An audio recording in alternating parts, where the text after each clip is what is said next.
ಬಿಜೆಪಿಯ ಪರಿವರ್ತನೆಗಾಗಿ ನಮ್ಮ ನಡಿಗೆ, ಬಂಟ್ವಾಳದ ಪರಿವರ್ತನೆಗೆ ಗ್ರಾಮದೆಡೆಗೆ ಬಿಜೆಪಿ ನಡಿಗೆ ಕಾರ್ಯಕ್ರಮದ ಸಭಾ ಕಾರ್ಯಕ್ರಮ ವಿಟ್ಲದ ಕರೋಪಾಡಿ ಗ್ರಾಮದ ಮಿತ್ತನಡ್ಕದಲ್ಲಿ ನಡೆಯಿತು.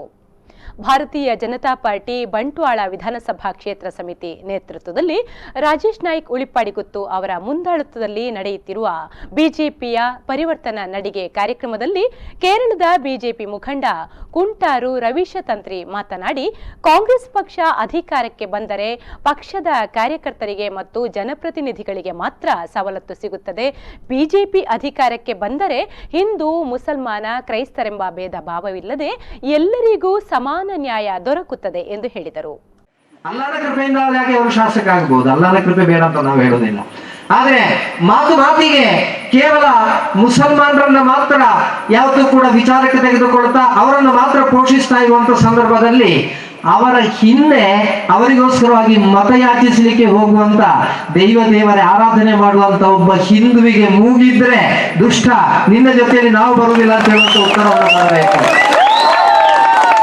ಒಬ್ಬ ಶಾಸಕ ಮುಸಲ್ಮಾನರಿಗೆ ಮಾತ್ರ ಮೀಸಲಾಗಿರುವವಲ್ಲ, ಒಬ್ಬ ಶಾಸಕ ಕ್ರಿಶ್ಚಿಯನ್ರಿಗೆ ಮಾತ್ರ ಮೀಸಲಾಗಿರುವವಲ್ಲ, ಒಬ್ಬ ಶಾಸಕ ಹಿಂದೂಗಳಿಗೆ ಮಾತ್ರ ಮೀಸಲಾಗಿರುವವಲ್ಲ, ಒಬ್ಬ ಶಾಸಕ ಆ ಕ್ಷೇತ್ರವನ್ನು ಪ್ರತಿನಿಧೀಕರಿಸುವಂತ, ಆ ಕ್ಷೇತ್ರದಲ್ಲಿ ಇರುವಂತ ಶ್ರೀ ಸಾಮಾನ್ಯರ ಜನಪ್ರತಿನಿಧಿಯಾಗಿರಬೇಕು. ಆ ಸಂಸ್ಕಾರವನ್ನ ಅಳವಡಿಸಿಕೊಳ್ಳಿಕ್ಕೆ ಸಾಧ್ಯವಿಲ್ಲದೆ ಇರತಕ್ಕಂತ ಈ ಶಾಸಕರು ಚುನಾವಣೆ ಹತ್ತಿರ ಬರುವಂತ ಸಂದರ್ಭದಲ್ಲಿ ತಲೆಗೆ ಟೋಪಿ ಹಾಕಿದರೆ ಮಾತ್ರ ನಾನು ಗೆಲ್ತೇನೆ ಅಂತ ಹೇಳುವಂತ ವಿಶ್ವಾಸ ಇದ್ದರೆ ಆ ವಿಶ್ವಾಸವನ್ನು ಇರಿಸಿಕೊಂಡು ಆ ರೀತಿ ಒಂದು ಸಮುದಾಯವನ್ನ ಸ್ವಾಧೀನಪಡಿಸಲಿಕ್ಕೆ ಇರುವಂತ ಪ್ರಯತ್ನದಲ್ಲಿ ಮುಂದುವರೆದರೆ ಹೆಚ್ಚಿನ ಅಂಶ ನಾವು ಇಂದಿನ ದಿವಸಗಳಲ್ಲಿ ಈ ಬಂಟ್ವಾಳದ ಬೀದಿಯಲ್ಲಿ ಅವರನ್ನ ಓಡಿಸುವವರು ಯಾರು ಅಂತ ಕೇಳಿದರೆ ಹಿಂದೂಗಳು ಅದಕ್ಕೆ ತಯಾರಾಗಬೇಕಾದಿಲ್ಲ.